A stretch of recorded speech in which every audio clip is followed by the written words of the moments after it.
Hello everyone, this is my dog Dooney, otherwise known as Eminem, or Walter White. Yeah, he's always in the background of my videos. Say hi, Dooney. He hates everything. Hello, my name is Nancy, this is my channel which I talk about books and things, and today I'm going to be doing my July wrap-up. So this month it looks like I read a lot of books, 8 books, which is mind-boggling, but I really did not read that much. Don't be fooled!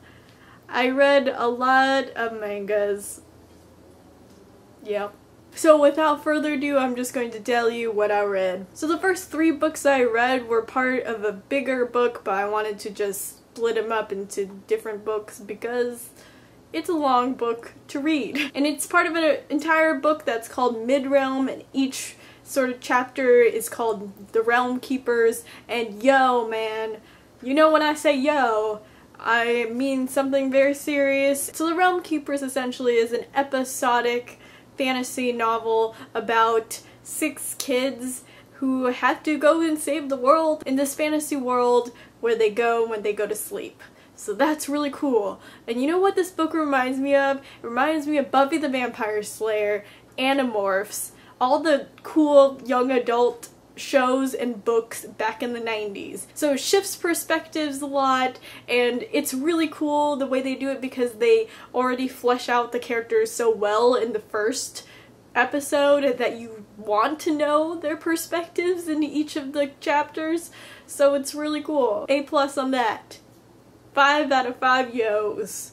So if you're into something fantasy or anything like that, go ahead and check it out. And the first episode of the book, which is about over 100 pages, is for free on Kindle. And I really want to support this author because he is an independent author, and also his books are just amazing. So I really wanted to give him a shout out. Did you see a disturbance here? Was there like a weird change? Because there was. You're observant. So the next book I read after taking a break from the Mid-Realm series was A Time to Dance by Padma Venkatraman. Oh my god. I swear I need to learn how to say that last name. This is just a beautiful, beautiful book to have. And if you don't remember, I got this from VidCon, and I really hope the other people who picked it up at VidCon enjoyed it as much as I did. So this book is a young adult contemporary novel based in India, and how often can you say that? It's not very long. I read it within like 2 days, and I work, so that's like pretty good. And that's mostly because it's written in poetry, and it's so well done because it's so rhythmic and it goes so well with the theme of the novel. I really wanted to make a proper review about this, so I'm not going to talk too much about it, but if you have a chance, I definitely recommend it. And then the next book I picked up was this one. I did that for the thumbnail because that's how I do thumbnails. We Were Liars by E. Lockhart. If you haven't heard of this book, where have you been? Yeah, I don't want to talk too much about it, but I want to warn you that this book might put you into a reading slump, so just be aware, okay? Okay. So yes, that book did put me into a reading slump, and what did I do? I started reading mangas, because that's what you do when you're feeling like you don't want to read anything anymore. So the manga I started to read was Gokusen, and it's kind of an old manga, kind of old school. Not really, I think it's from the early 2000s. Before you go into reading this manga, you have to know the culture of Japan, and it's that Japan doesn't really have a strict age of consent. I think the age of consent is probably 12 or 13 over there, so technically, a 13-year-old girl can be in a relationship with a 45-year-old man, and that would be okay.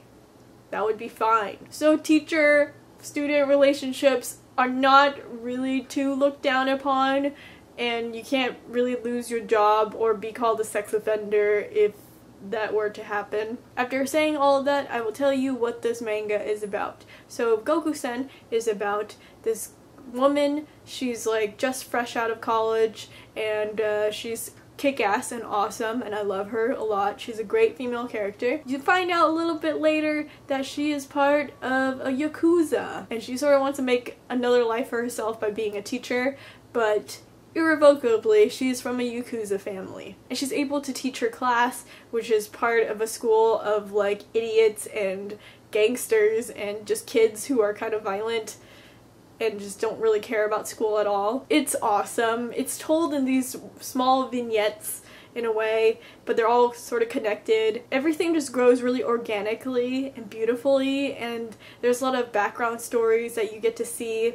So it isn't really a romance so much as it is just a really good story. There's 13 volumes. I think I've read like 7 of them, but I've only counted 3 of those volumes as novels because if I counted all 13 volumes as novels, then I would be pretty much done with my reading count for the year.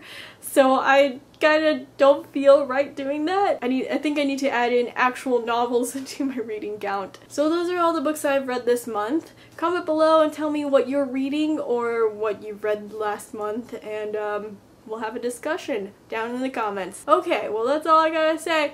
Bye!